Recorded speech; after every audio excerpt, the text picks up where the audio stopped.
ସେଥିପାଇଁ କ'ଣ ଡକା ହେଇଛି ମହିଳା ମାନଙ୍କୁ ସ୍ୱତନ୍ତ୍ର ସୁବିଧା ସୁଯୋଗ ଏ ତ 3 ବର୍ଷ ତଳୁ ବିଲ୍ ହେଇସାରିଛି ତାର କାର୍ଯ୍ୟକାରୀ କରିବା ଉଚିତ ଥିଲା। ହଠାତ୍ ଗୋଟେ ନିର୍ବାଚନ ଚାଲିଥିବା ମଝିରେ ଗୋଟିଏ ଏଭଳି ଗୋଟିଏ ଲୋକସଭା ଡାକି 3-4 ଦିନ ସ୍ୱତନ୍ତ୍ର ଅଧିବେଶନ ଆଣି ସମସ୍ତଙ୍କର ଦୃଷ୍ଟି ଆକର୍ଷଣ କରିବା ପାଇଁ ଏହା ଉଦ୍ଦିଷ୍ଟ। ତେଣୁ ଏଥିକୁ ବିଶେଷ ମୁଁ ଗୁରୁତ୍ୱ ଦେଉନି। ମହିଳାମାନଙ୍କୁ ପ୍ରାଧାନ୍ୟ ଦେବା ସବୁ ବ୍ୟବସ୍ଥାରେ ରହିବା ଉଚିତ। ମୋ ବିଚାରରେ ମୋତେ କିଏ କ୍ଷମତା ଦେଲେ ମୁଁ 50 ଭାଗ ତାଙ୍କୁ ସଂରକ୍ଷଣ ଦେବି, କାରଣ ଗୋଟିଏ ସମୁଦାୟର ଅଧା ପୁରୁଷ ହେଲେ ଅଧା। ଯଦି ନ୍ୟାୟ କରିବାର ଅଛି 50 ଭାଗ ମହିଳା ନିର୍ବାଚିତ ହୁଅନ୍ତୁ ଆଉ 50 ଭାଗ ପୁରୁଷ ନିର୍ବାଚିତ ହୁଅନ୍ତୁ। ତେଣୁ এইটা ଗୋଟେ ନିର୍ଦ୍ଦିଷ୍ଟ ଉଦ୍ଦେଶ୍ୟ ରଖି କରାଯାଇଛି। ତେଣୁ ତା ଉପରେ ମନ୍ତବ୍ୟ ଦେବାକୁ ଉଚିତ ମନେ କରୁଛି। ସାର୍ ଲୋକସଭା ଆସନ ବୋଲି କୁହାଯାଉଛି। ଲୋକସଭା ଆସନ କାହିଁକି? ଲୋକସଭା ଆସନ ବଢ଼ିଲେ ବିଧାନସଭା ଆସନ ବଢ଼ିବ। ଜନସଂଖ୍ୟା ବୃଦ୍ଧି ହେଉଥିବା ଦୃଷ୍ଟିରୁ ଅନେକ ସମୟରେ ଆମେ ବିଚାର କରୁ ଯେ ପ୍ରତିନିଧିମାନଙ୍କ ସଂଖ୍ୟା ମଧ୍ୟ ବଢ଼ିବା ଦରକାର। ନୂଆ ଲୋକସଭା ହେଇଛି, ଜାଗା ଯଥେଷ୍ଟ ଅଛି, ଡବଲ ହେଇଗଲେ ବି ସମସ୍ତଙ୍କୁ ଜାଗା ମିଳିବ। କିନ୍ତୁ ୟା ପରେ ଦେଖାଯିବ ଯେ ପ୍ରାୟ ସବୁ ରାଜ୍ୟରେ ନୂଆ ବିଧାନସଭା କରିବାକୁ ପଡ଼ିବ ଯଦି ସବୁ ଡବଲ ହେଇଯିବେ। ପ୍ରତିନିଧିମାନଙ୍କ ସଂଖ୍ୟା ଡବଲ ହେଇଗଲେ ଯେ ପ୍ରତିନିଧିତ୍ୱର କ୍ୱାଲିଟି ବଢ଼ିଯିବ, ମୁଁ ଏଥିରେ ବିଶ୍ୱାସ କରେ ନାହିଁ। ଓଡ଼ିଆରେ କଥା ଅଛି, ବେଶୀ ଲୋକରେ ମୂଷା ମରେ ନାହିଁ। ଆମେ ତ ଗୋଟିଏ କମିଟି କରିକି ମଧ୍ୟ ନିଷ୍ପତ୍ତି ନେଇପାରୁନୁ ଭଲ ଭାବରେ। ଆଉ ଏତେ ଗୁଡ଼ିଏ ସଂଖ୍ୟା ବଢ଼େଇକି ଦଳେ MLA ହେବେ ହୁଅନ୍ତୁ, କିଛି ଆପତ୍ତି ନାହିଁ। ସମସ୍ତେ ତ ଜଣେ ଜଣେ MLA ହେବା ଦରକାର। କିନ୍ତୁ MLA ମାନଙ୍କ ସଂଖ୍ୟା ବଢ଼େଇଲେ ଯେ ଗଣତନ୍ତ୍ର ମଜବୁତ ହୁଏ, ମୁଁ ଏ ବିଷୟରେ ଆଦୌ ଏକମତ ନୁହେଁ। ବରଂ ନିର୍ବାଚନ ପ୍ରକ୍ରିୟାଟି ଯଦି ସ୍ୱଚ୍ଛ ରହିବ, ଯଦି ନିର୍ବାଚନ ପ୍ରତିନିଧିମାନେ ପ୍ରକୃତ ଲୋକପ୍ରତିନିଧି ହେବେ, ତାହେଲେ ଯାଇ ଆମର ନିର୍ବାଚନ ବ୍ୟବସ୍ଥାଟି, ଆମର ଗଣତାନ୍ତ୍ରିକ ବ୍ୟବସ୍ଥାଟି ସଶକ୍ତ ହୋଇପାରିବ, ସମୃଦ୍ଧ ହୋଇପାରିବ, ଚଞ୍ଚଳ ହୋଇପାରିବ।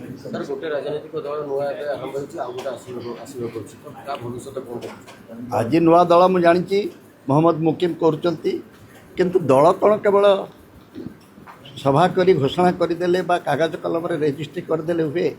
ଓଡ଼ିଶାରେ କେତେ ରାଜନୈତିକ ଦଳ ଅଛି ତାଙ୍କର ଖବର ରଖିଛନ୍ତି ଆପଣ? ମୁଁ ଏଇ ସଭାରେ କହୁଥିଲି ବର୍ତ୍ତମାନ କେବଳ 2ଟି ରାଜନୈତିକ ଦଳକୁ ଛାଡ଼ି ଅନ୍ୟ ରାଜନୈତିକ ଦଳର ସତ୍ତା ହିଁ ନାହିଁ। କାରଣ 2,52,ଲକ୍ଷ ଭୋଟର ଯଦି କିଏ କେତେ ପାଇଛି ହିସାବ କରି ଦେଖିଦିଅନ୍ତୁ, ସେଇଥିରୁ ଜାଣିପାରିବେ ଦଳମାନଙ୍କ ପାଦ ତଳେ କେତେ ମାଟି ଅଛି। କିନ୍ତୁ କଥାରେ ଅଛି 2 ଇଜ୍ କମ୍ପାନୀ 3 ଇଜ୍ ପାର୍ଟି। 2ରୁ ଅଧିକ ଲୋକ ଏକାଠି ହେଇଗଲେ ଦଳ ହେଇଗଲା। ଦଳ କରିବାରେ କିଛି ଆପତ୍ତି ନାହିଁ, କିନ୍ତୁ ଦଳ ପାଦ ତଳେ ମାଟି ଥିବା ଦରକାର। ତେଣୁ ଯେଉଁମାନେ ଦଳ କରୁଛନ୍ତି ସେମାନଙ୍କୁ ମୁଁ ସ୍ୱାଗତ କରୁଛି, ତାଙ୍କର ଅଭିଳାଷକୁ ତାଙ୍କୁ ଶୁଭେଚ୍ଛା ଜଣାଉଛି। କିନ୍ତୁ ତାଙ୍କର ଜନାଧାର ରହିବା ଦରକାର।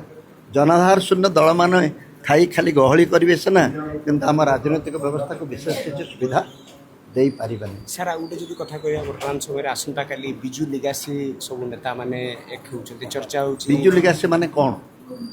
ମୁଁ ତ ଏଇଟା ବୁଝିପାରୁନି। ଲିଗାସୀ ମାନେ କ'ଣ ଆପଣ ଭାବିଛନ୍ତି ମୁଁ ଜାଣେ ନାହିଁ। ଅନେକ ସମୟରେ ଏଇ ଅସ୍ମିତାକୁ ନେଇକି ବହୁତ ଦିନ ଚାଲିଲା, ସେମିତି ବର୍ତ୍ତମାନ ଲିଗାସୀ ନେଇ ଚାଲିଛି। ଜଣଙ୍କର ସମ୍ପତ୍ତିକୁ ସେ ଉତ୍ତରାଧିକାରୀମାନଙ୍କ ଭିତରେ ବାଣ୍ଟି ଦିଏ, ସେଇଟା ହେଲା ଲିଗାଲ ଟର୍ମ। ବିଜୁବାବୁ ବୋଲି ଗୋଟିଏ ବ୍ୟକ୍ତି ଥିଲେ। ଯଦି ଓଡ଼ିଶା ବିଷୟରେ ବିଚାର କରାଯିବ, ସେ ଓଡ଼ିଶାର ଜଣେ ସମ୍ପତ୍ତି ନା ନାହିଁ? ଯଦି ଓଡ଼ିଶାରେ ଯଦି ବିଜୁବାବୁଙ୍କୁ ଗୋଟିଏ ସମ୍ପତ୍ତି ବୋଲି ବିଚାର କରାଯିବ, ସେ ସମ୍ପତ୍ତିର ସର୍ବଶ୍ରେଷ୍ଠ ସମ୍ପତ୍ତି ତାଙ୍କର କ'ଣ? ତାଙ୍କ ଭଳି ସାହସୀ ଲୋକଟି ଆଉ କେଉଁଠି ଦେଖିବାକୁ ମିଳିବ? ତାଙ୍କର ଅନ୍ୟତମ ସମ୍ପତ୍ତି କ'ଣ? ସେ ଓଡ଼ିଶାକୁ ଯେତେ ଭଲ ପାଉଥିଲେ ତା ଭଳି ଭଲ ପାଉଥିବା ବ୍ୟକ୍ତିଟି ଆଉ ମଧ୍ୟ ମିଳିବ ନାହିଁ। ତାଙ୍କ ବିରୁଦ୍ଧରେ ଅନେକ କଥା କୁହାଯାଇପାରେ। ତାଙ୍କର ପ୍ରବଳ ବିରୋଧୀ, ରାଜନୈତିକ ବିରୋଧୀ ଜାନକୀ ବଲ୍ଲଭ ପଟ୍ଟନାୟକ କ'ଣ କହିଥିଲେ ତାଙ୍କ ସମ୍ପର୍କରେ? ଝଡ଼ର ଇଗଲ। ଏଭଳି କୌଣସି ରାଜନୈତିକ ବ୍ୟକ୍ତି ତାଙ୍କ ସମ୍ପର୍କରେ ବ୍ୟକ୍ତି ଆଉ କିଏ ଦେଇଛନ୍ତି କେଉଁଠି?